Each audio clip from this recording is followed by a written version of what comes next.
Alors, dans le domaine de l'alimentation, beaucoup de gens sont très confus parce qu'il y a toutes sortes d'écoles diététiques qui ont des avis différents. Il y a des experts qui disent qu'il faut manger 3 grammes de protéines, un autre 5. Enfin bref, c'est une confusion totale. Et les multinationales se sont engouffrées dans cette confusion pour amener des idées diététiques totalement fausses. La diététique officielle, celle des multinationales, repose sur des idées complètement périmées, fausses, qui n'ont absolument aucun substratum scientifique. Les Esséniens l'avaient compris il y a longtemps, c'est que le secret de l'alimentation, c'est de respecter les lois universelles. Et les lois universelles de l'alimentation, elles sont toutes simples. C'est la règle des 3 V. Le premier V, c'est le V de végétal. Le corps humain a été fabriqué par la Mère Nature, le Père Céleste, pour se nourrir de végétaux. Quand on met des végétaux dans un corps humain, ils fonctionnent beaucoup mieux que quand on met des produits animaux. La viande, les produits laitiers, ce sont des aliments qui nous empoisonnent. Et toutes les preuves scientifiques sont là aujourd'hui. Il y a d'énormes études qui ont été faites depuis 50 ans sur le rapport entre ce que les gens mangent et les maladies. La plus grande, c'était le projet Chine, du professeur Colin Campbell. Il a étudié avec les Chinois des populations pendant de nombreuses années, et le rapport, on ne peut pas le contester. Plus les gens mangent de produits animaux, viande, produits laitiers, œufs, etc., plus ils sont malades. Plus ils mangent de végétaux, mieux ils se portent. Donc, le V de végétal, c'est une loi universelle. Le deuxième V, c'est le V de vivant. C'est que si vous mangez des végétaux, mais qui sont tous cuits, vous n'avez plus d'enzymes et de vitamines, parce que la cuisson détruit les enzymes et les vitamines. Donc il faut avoir assez d'aliments vivants, c'est-à-dire crus, pour avoir les substances naturelles que la Mère Nature a prévues pour nous. Et l'alimentation crue et végétale, ça s'appelle l'alimentation vivante. Et c'est avec ce type d'alimentation que des gens malades vont guérir 3 fois plus vite que s'ils continuent à manger des steaks frites. C'est l'évidence même. Et puis le troisième V est très amusant et sympathique, c'est le V de varier. C'est que dans la mesure où on a assez d'éléments végétaux et vivants, on peut très bien, avec le V de varier, aller manger au restaurant avec des amis ou manger le gâteau de Noël, avoir donc une vie sociale. Parce que le danger des gens qui sont dans une démarche alimentaire pure et dure, c'est qu'ils finissent par s'exclure de la société. Ils n'ont plus de convivialité. Et curieusement, ça donne des gens qui vont par exemple guérir d'un cancer grâce à une alimentation vivante, par exemple, ou un régime alimentaire très strict. Et puis après, ils vont rechuter, ils ne comprennent pas pourquoi. Mais la raison, c'est parce qu'ils sont devenus invivants pour la société. Moi, j'ai découvert ça, par exemple, j'ai une époque, j'étais un végétarien pur et dur. Je vais chez les Touaregs qui m'offrent du mouton. Et je dis, je ne mange pas de viande. Et la nuit, je suis malade. Alors d'où venait ma maladie? Elle ne venait pas du mouton, je n'en ai pas mangé. Mais elle venait de la haine des Touaregs, qui trouvaient que j'étais vraiment très mal élevé. Et c'est pour ça que j'ai compris qu'il faut être souple dans la société. Alors, le V de varier, ça ne veut pas dire qu'on va tout le temps aller chez McDo, mais ça veut dire qu'on peut se permettre de faire des choses, même si c'est malsain pour notre corps, parce que c'est occasionnel. Et le V de varier, c'est un éloge de la mobilité. Nous n'avons pas besoin d'être dans une secte alimentaire où on mange toujours de la même façon. On peut être souple et du coup, on peut avoir tous les plaisirs. C'est ça le concept passionnant. C'est que rien n'est exclu, rien n'est interdit, mais on va avoir un mode d'emploi. C'est que si on sent qu'on est intoxiqué, eh bien, on va faire de l'alimentation vivante ou du jeûne. C'est-à-dire qu'on va se rééquilibrer. Mais avec cette règle des 3 V, chaque être humain dispose en quelque sorte de notions claires sur l'alimentation. C'est pour ça que j'ai écrit dans mon dernier livre qui s'appelle L'alimentation planétaire, universelle et consciente, j'ai mis en sous-titre une déclaration des droits de l'homme à une alimentation vivante. Parce qu'exactement comme on admet qu'il y a des droits de l'homme qu'il faut respecter, mais il faut respecter les droits à une alimentation saine, qui ne sont pas du tout respectés aujourd'hui.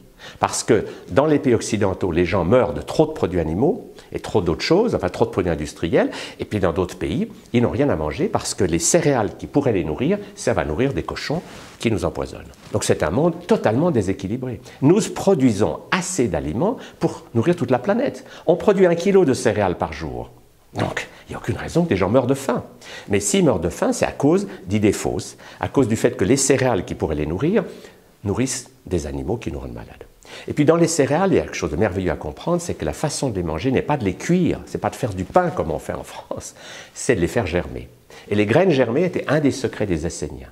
C'est que la germination des graines permet, une graine, dès qu'elle reçoit un peu d'eau, elle se met à faire un véritable feu d'artifice de substances vivantes, de vitamines, d'enzymes, etc., qui en font un aliment extraordinaire. Un aliment qui donne de la vitalité au corps et qui ne lui prend pas d'énergie. Parce que le drame de beaucoup d'Occidentaux, c'est qu'ils mangent beaucoup en quantité, mais dans ce qu'ils mangent, il n'y a rien à manger. Leurs cellules meurent de faim, parce qu'ils se remplissent d'aliments qui sont dévitalisés. Ce dont nos cellules ont besoin, c'est de la vie. Et avec des graines germées, il y a de la vitalité dedans. Et cette vitalité fait qu'avec peu d'aliments, on a de l'énergie. Aujourd'hui, c'est un des secrets de beaucoup de sportifs d'endurance, du triathlon, les marathoniens, ils mangent des graines germées pendant un mois avant la compétition. Et avec ça, le moteur humain fonctionne beaucoup mieux qu'avec le pain beurre fromage du passé. Donc c'est passionnant de voir que les Esséniens avaient compris ces lois alimentaires, ils mangeaient des graines germées et ils utilisaient tous ces principes simples pour que l'alimentation ne soit plus quelque chose qui nous fait creuser notre tombe avec nos dents, comme disait Courteline, mais que ça soit l'occasion, grâce à l'alimentation, d'avoir toujours plus d'énergie et de pouvoir sentir notre harmonie avec la mer terrestre et notre harmonie avec toute la nature qui nous entoure. Parce que tout simplement, tous les systèmes qui nous privent d'harmonie enrichissent les marchands, mais nous rendent malades. La clé, c'est de revenir libre, indépendant, et de retrouver ce que les Esséniens avaient, c'est qu'ils construisaient des petites maisons avec un jardin autour. Et comme ça, ils étaient leurs propres producteurs de fruits, de légumes et de graines germées en hiver, par exemple, quand il n'y a pas d'autre chose. Mais ils étaient self-sufficient, c'est-à-dire qu'ils n'avaient pas besoin d'aller acheter des choses à l'extérieur. Et aujourd'hui, c'est un mouvement qui reprend de l'essor en Russie, grâce à Anastasia, qui est une chamane russe, et qui a lancé cette idée, il faut que chaque famille ait son petit jardin qu'elle cultive et qu'elle devienne producteur de ses fruits et de ses légumes. Et ça crée une énergie magnifique. Et quand une civilisation, les gens cultivent et mangent ce qu'ils cultivent, la civilisation prospère parce qu'il y a de l'énergie. Dès que les gens commencent à avoir des choses qui viennent de plus loin, un côté transporté, dévitalisé, la civilisation disparaît. C'est Bordeaux Sekeli qui a beaucoup étudié ça, il appelait ça l'archéosophie, l'archéogastrosophie, c'est-à-dire que mangeaient les gens. Et ce qu'il a mis en évidence, c'est que dans toutes les civilisations, quand les gens mangent des choses vivantes, il y a de l'énergie. L'Empire romain s'est fait grâce à la force du légionnaire. C'est lui qui a fait l'Empire romain. Et ce légionnaire romain, qu'est-ce qu'il mangeait? Il recevait le matin une poignée de blé germé qu'il mettait dans sa poche, 6 amandes et un petit morceau de viande minuscule, grand comme le pouce. Et c'est avec cette alimentation qu'il marchait, il livrait bataille, il marchait encore toute la nuit, ils arrivaient là, on ne les attendait pas. La force du légionnaire a fait l'Empire de Rome. Et puis quand Rome a connu ce succès, les légionnaires ont commencé à manger de la viande en sauce, etc. Et leur énergie a commencé à baisser. Et ils ont fait place à des gens plus vigoureux qu'eux. C'est passionnant de voir cette histoire. Il y a un rapport entre ce que les gens mangent et l'énergie de leur société. Et là, nous sommes en pleine décadence. Nous sommes en train de mourir. Mais grâce à Dieu, le côté passionnant, c'est que les gens, comme ils se sentent intoxiqués, ils se réveillent. Et comme ils se réveillent, ils redécouvrent les graines germées, l'alimentation vivante, le jeûne, toutes les techniques de santé. Et ça permet de véritable résurrection de gens qui étaient à moitié morts et qui, grâce à un mode de vie plus harmonieux avec la nature qui nous entoure, retrouvent la joie de vivre, la santé et le bonheur à chaque instant.